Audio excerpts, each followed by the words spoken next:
आजको हाम्रो कथा रहेको छ काग र फ्याउरो। एउटा काग रुखमा बसिरहेको थियो।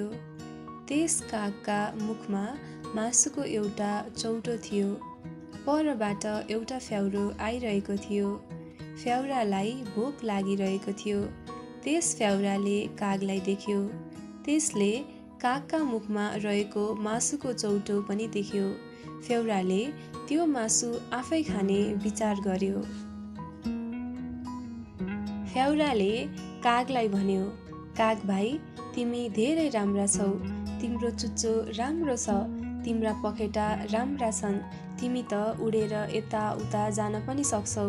तिम्रा खुट्टा पनि राम्रा छन्। तिम्रा सबै कुरा राम्रा छन्। तर तिमी गीत गाउन चाहिँ सक्दैनौ। गीत गाउन सक्दैनौ भनेको सुनेर कागलाई फ्याउरादेखि रिस उठ्यो। कागले भन्यो, हेर फ्याउरा दाइ, म गाउन पनि सक्छु। यति बोल्न साथ कागका मुखबाट मासुको चौटो खस्यो। फ्याउराले मासुको त्यो चौटो खायो।